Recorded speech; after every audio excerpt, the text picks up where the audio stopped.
এবারে নির্বাচনে উচ্চ আদালত থেকে স্থগিতাদেশ নিয়ে ভোটে লড়ছেন অন্তত ৪৫ জন ঋণ খেলাপি প্রার্থী। অথচ অন্তর্বর্তী সরকারের অন্যতম প্রতিশ্রুতি ছিল এদেরকে বাইরে রাখার।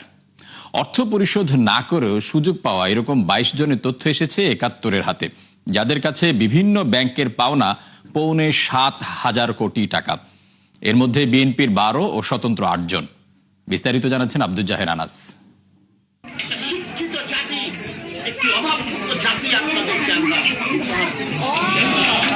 এলাকার বহুমুখী উন্নয়ন, জনগণের সেবা আর চাকরি কর্মসংস্থানের প্রতিশ্রুতি দিয়ে ভোটের মাঠে চষে বেড়াচ্ছেন খুলনা ৩ আসনের প্রার্থী আরিফুর রহমান মিঠু।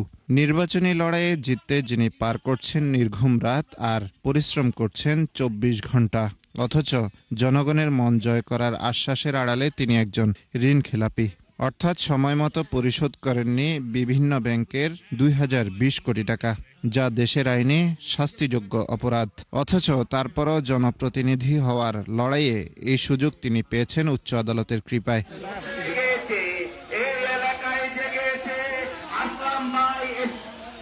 একই অবস্থা চট্টগ্রাম ৪ আসনের বিএনপির প্রার্থী আসলাম চৌধুরীরও। ব্যাংক থেকে জনগণের আমানতের ১৬৯০ কোটি টাকা ঋণ নিয়ে তিনিও পরিশোধ করেননি সময়মতো। তথ্য অনুযায়ী এবারের নির্বাচনের লড়াইয়ে উচ্চ আদালত থেকে স্থগিতাদেশ নেন ৪৫ জন ঋণ খেলাপি। এর মধ্যে ২২ জনের তথ্য এসেছে একাত্তরের হাতে, যাদের কাছ থেকে ব্যাংকগুলোর পাওনা ৬,৭৬৪ কোটি টাকা। আরও ভয়ঙ্কর তথ্য হলো মাত্র ৫ জন প্রার্থীর কাছে সেই ঋণের ৫,৯৯৭ কোটি টাকা আটকে আছে। আদালতের দেয়া স্থগিতাদেশ তাদেরকে ভোটের মাঠে সুযোগ করে দিলেও জনগণকে দেয়া প্রতিশ্রুতি কতটা নৈতিক ভিত্তির উপর দাঁড়িয়ে দিচ্ছেন সেই প্রশ্ন বিশেষজ্ঞদের। আমরা সুপারিশ করেছিলাম সুস্পষ্টভাবে ৬ মাস আগে ঋণ খেলাপিরা তাদের ঋণ পরিশোধ করতে হবে, এবং একই সাথে যারা অভ্যাসগত ঋণ খেলাপি তারা কোনোভাবে যেন নির্বাচনে অংশ নিতে না পারে। কিন্তু আমাদের নির্বাচন কমিশন আমাদের এই সুপারিশের প্রতি ভ্রুক্ষেপ করে নেই। কী কারণে আমরা তা আমাদের কাছে বোধগম্য নয়। তথ্য অনুযায়ী মিঠু আসলাম চৌধুরী ছাড়াও সিলেট ১ আসনের বিএনপির প্রার্থী খন্দকার আব্দুল মুকতাদিরের ব্যক্তিগত প্রতিষ্ঠানের নামে নেয়া মোট ঋণ ৮৩৯ কোটি টাকা। একইভাবে বগুড়া ১ আসনের বিএনপির প্রার্থী কাজী রফিকুল ইসলামের খেলাপি ঋণ ৭৪৫ কোটি টাকা। চট্টগ্রামের প্রভাবশালী গিয়াসউদ্দিন কাদের চৌধুরীও ভোটের মাঠে লড়ছেন ৬৮০ কোটি টাকার ঋণ খেলাপি অবস্থায়, আর তার স্ত্রী ও সন্তানদের নামে রয়েছে আরও ২৪ কোটি টাকার ঋণ। এছাড়া ব্রাহ্মণবাড়িয়া ১ আসনের স্বতন্ত্র প্রার্থী একরামুজ্জামানের ২৩২ কোটি, মানিকগঞ্জ ২ আসনের জাতীয় পার্টির প্রার্থী এস.এম. আব্দুল মান্নানের ১২২ কোটি, ভোলা ২ আসনের বিএনপির প্রার্থী হাফিজ ইব্রাহিমের স্ত্রীর ১০৯ কোটি, ময়মনসিংহ ৫ আসনের বিএনপির প্রার্থী জাকির হোসেনের ৯৭ কোটি টাকার খেলাপি ঋণ রয়েছে। আইনগতভাবে তো ঋণ খেলাপি নির্বাচনের জন্য প্রার্থী হতে পারেন না, সেই কারণেই তো এই বিধিটা করা হয়েছে। আমি ঋণ খেলাপি, অথচ আমি প্রার্থিতা পেয়েছি ঋণ খেলাপির তথ্য গোপন রেখে। আমি যেরকম অপরাধী, নির্বাচন কমিশন আমার তুলনায় কম অপরাধী নয় বলে আমি মনে করি। তারা ঋণ খেলাপি এবং বিশেষত দ্বৈত নাগরিকত্বের ক্ষেত্রে এবং অনেক ক্ষেত্রে তথ্য গোপনের ক্ষেত্রে যে নমনীয়তা প্রদর্শন করেছে তা সম্পূর্ণরূপে অগ্রহণযোগ্য এবং সুষ্ঠু নিরপেক্ষ নির্বাচনের যে আকাঙ্ক্ষার পরিপন্থী। তালিকায় আছেন নাগরিকত্বের মাহমুদুর রহমান মান্না, চট্টগ্রাম ১৬ আসনের বিএনপির প্রার্থী মিশকাতুল ইসলাম চৌধুরী, মৌলভীবাজার ৪ আসনের মুজিবুর রহমান চৌধুরী সহ আরও অনেকে, যাদের সবাই উচ্চ আদালত থেকে স্থগিতাদেশ নিয়ে দাপিয়ে বেড়াচ্ছেন নির্বাচনী মাঠ। আব্দুল জাহের আনাস, একাত্তর, ঢাকা। দর্শক, নির্বাচনী অর্থনীতি নিয়ে আলোচনার জন্য এই মুহূর্তে আমাদের সাথে যুক্ত হচ্ছেন BIISS এর গবেষণা পরিচালক ডক্টর মাহফুজ কবির। আমরা যাচ্ছি তার কাছে। ডক্টর মাহফুজ কবির, একাত্তর বিজনেসে আপনাকে স্বাগত জানাচ্ছি। আমরা প্রতিবেদনে যেমনটি দেখছিলাম যে ৪৫ জন প্রার্থী রয়েছেন এবারে নির্বাচনে, যারা মোটা দাগে ঋণ খেলাপি, কিন্তু আদালতের স্থগিতাদেশ নিয়ে তারা জনপ্রতিনিধি হওয়ার আশায় রয়েছেন এবং জনগণকে বিভিন্ন প্রতিশ্রুতিও দিচ্ছেন। এই বিষয়টিকে আপনি কিভাবে দেখছেন, কিভাবে মূল্যায়ন করছেন বিষয়টিকে? রাজনীতির প্রক্রিয়া অংশগ্রহণ তো আসলে খারাপ কিছু নয়, কিন্তু আমরা সবসময় দেখতে পাচ্ছি যে আসলে অনেক ব্যবসায়ী তারা আসলে ক্ষমতায় যায়, মন্ত্রী এমপি হন, কিন্তু আলটিমেটলি তখন তারা আরো বেশি বড় ঋণ খেলাপি হয়ে ওঠেন। এবং যারা আসলে এই মানে ব্যাংককে প্রতিশ্রুতি তারা নিয়মিত ঋণ পরিশোধ করবেন সেটাই পূরণ করতে পারেন না, তাহলে জনগণের কাছে যে প্রতিশ্রুতিগুলো আছে তারা সেভাবে কিভাবে পূরণ করবেন? আর একটা বিষয় হচ্ছে যে তারা বিভিন্ন ভাবে আসলে এই ক্ষমতার বলয়কে প্রভাবিত করেন। অতীতে আমরা দেখেছি যে যারা একেবারে ক্ষমতার কেন্দ্রের কাছাকাছি তারা বিশাল ঋণ খেলাপি হয়ে এখন জেলে আছেন, আত্মগোপনে আছেন। তো সব মিলে আমার কাছে মনে হয় কি যে এই যে সংস্কৃতি যেটা তৈরি হয়েছে যে এই বড় ঋণ খেলাপি, তারা রাজনীতিবিদ, তারা এমপি মন্ত্রী হতে চান, তো এটা করে আসলে যতটা আসলে দেশের উপকারের কথা চিন্তা করে তারা করেন বা প্রতিশ্রুতি দেন, তার চাইতে বেশি হয়তো নিজেরাই নিজেদের লাভের জন্য চিন্তা করেন। তো এইগুলো এই সংস্কৃতি থেকে বের হয়ে আসাটা খুব জরুরি ছিল এই সময়টাতে, যেটা আসলে আমরা দেখতে পাচ্ছি যে হয়নি। কিন্তু আমরা যতদূর জানি যে অন্তর্বর্তী সরকার তো এইসব বিষয়ে শক্ত পদক্ষেপের ঘোষণা দিয়েছিলেন, কিন্তু কার্যকর হলো না। কি কারণে কার্যকর হয় না? কোন দুর্বলতাটা আসলে কোন জায়গায়? না, এই অন্তর্বর্তী সরকারের দিক থেকে কিন্তু এই যে বিভিন্ন আলাপ আলোচনা যখন হলো জুলাই চার্টার প্রণয়নের আগে, কিন্তু দফায় দফায় বিষয়গুলো আলোচনা হয়েছে, কিন্তু আলোচনা হয় এক বিষয়, আর সেই বিষয়ে যে আইন প্রণয়ন করা, মানে শক্ত আইন প্রণয়ন করা, সেটা কিন্তু আরেকটা বিষয়। এখানে নির্বাচন কমিশনের একটা শক্ত ভূমিকা থাকা দরকার ছিল, এবং এই কমিশনের দিক থেকে প্রয়োজনের আইন সংশোধন করে যদি এই জায়গাতে একটা শক্ত পদক্ষেপ নেওয়া যেত, তাহলে আজকে কিন্তু আমরা এটা দেখতাম না যে মাত্র কয়েকজন প্রার্থীর হাতে কয়েক হাজার কোটি টাকা হচ্ছে খেলাপি ঋণ, এবং তারা যখন আসলে নির্বাচিত হবেন তখন দেখা যাবে যে বিভিন্ন ভাবে তারা কেউ ব্যাংককে প্রভাবিত করার চেষ্টা করছেন বাইরে থেকে যে অবস্থা। তো এরপরে নির্বাচিত হলে তখন তারা কি করবেন সেটা তো সহজে অনুমেয়, এবং এই সমস্ত কারণে কিন্তু ব্যাংকগুলো একেবারে খাদের কিনারে চলে গেছে, এবং এখন অনেকগুলো ব্যাংক ধ্বংস হয়ে গেছে।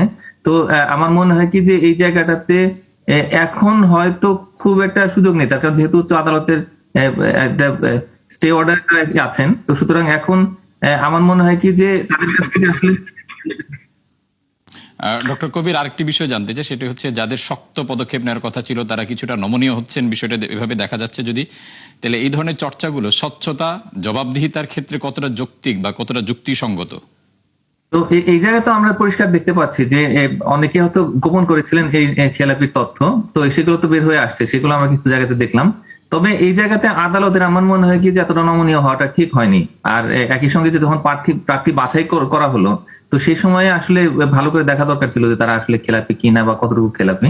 তো এই জায়গাটাতে আমি মনে করি যে একটা গ্যাপ হয়ে গেছে। তবে এখন যেটা আমরা একটু প্রত্যাশা করবো এই রাজনৈতিক দলগুলোর কাছ থেকে, সেটা হলো যে তারা যেন তাদের নির্বাচনী ইশতেহারে পরিষ্কার করে বলে দেন যে এই একটা নির্দিষ্ট সময়সীমা দিতে হবে, এই সময়সীমার মধ্যে তাদেরকে ঋণগুলো পরিশোধ করতে হবে, খেলাপিগুলো। ডক্টর কবির, আমরা খুব সংক্ষেপে একটা বিষয় জানতে চাইবো। নির্বাচনের মাঠে কালো টাকার আধিপত্য আগে দেখা গেছিল, এখন সেই সংখ্যা আছে কিনা সংক্ষেপেই? হ্যাঁ, না, এই সংখ্যা তো অবশ্যই আছে। তার কারণ সবাই তো চেষ্টা করবেন যে আসলে ভোটারদের মন জয় করতে এবং তাদের পক্ষে ভোটটা নিয়ে আসতে। তো এই কারণে দেখা যাচ্ছে যে প্রার্থী নিজে, তার আত্মীয় স্বজন, তার বন্ধু বান্ধব, শুভাকাঙ্ক্ষী এবং দলীয় লোকজন তারা কিন্তু অর্থ দিয়ে যাচ্ছে, খরচ করছে। এবং যেহেতু নির্বাচন কমিশন একটা বার দিয়েছে, তার আরো করে যে খরচটা হচ্ছে, আমার মনে হয় যে এখানে কালো টাকার যথেষ্ট সুযোগ আছে এবং সেটি ব্যবহার করা হচ্ছে। ডক্টর মাহফুজ কবির, আপনাকে অসংখ্য ধন্যবাদ ৭১ বিজনেসে সময় দেওয়ার জন্য। দর্শক, নির্বাচনী অর্থনীতি আলোচনার জন্য আমাদের সাথে যুক্ত ছিলেন BIASS এর গবেষণা পরিচালক ডক্টর মাহফুজ কবির। আমরা যাচ্ছি পরবর্তী প্রসঙ্গে। আজ একনেকে উঠছে চীন বাংলাদেশ মৈত্রী হাসপাতাল প্রকল্প। প্রায় ২৩০০ কোটি টাকার ওই প্রকল্পের ৯৭% বিনিয়োগ করবে চীন। প্রকল্প প্রস্তাবনা অনুযায়ী নীলফামারীতে ১,০০০ শয্যার ওই হাসপাতাল নির্মিত হবে আগামী ৩ বছরে, যেখান থেকে বাণিজ্যিক পরিচালনার মাধ্যমে মুনাফা নিতে পারবে চীন। এই প্রকল্প উত্তরাঞ্চলের স্বাস্থ্যসেবার উন্নয়নে বড় পরিবর্তন আনবে। এটি ছাড়াও মোট ২৬টি প্রকল্প তোলা হচ্ছে আজ। এর মধ্যে ২৩টি উন্নয়ন প্রকল্প। এতে মোট ব্যয় ধরা হয়েছে ৪৬ কোটি টাকা। অন্য প্রকল্পের মধ্যে গুরুত্বপূর্ণ রূপপুর বিদ্যুৎ কেন্দ্রের সংশোধন। এতে সভাপতিত্ব করবেন প্রধান উপদেষ্টা ডক্টর মোহাম্মদ ইউনূস।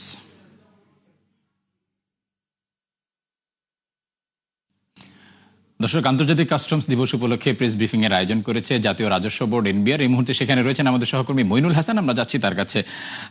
মইনুল, আমরা দেখতে পাচ্ছি ব্রিফিং কিছুক্ষণের মধ্যে সম্ভবত শুরু হবে, তবে আমরা জানতে চাই এবারে কাস্টমসের মূল প্রতিপাদ্য বিষয়টা কি এবং কি কি বিষয়ে গুরুত্ব দিয়ে কাজ করতে চায় NBR সামনের দিনগুলোতে।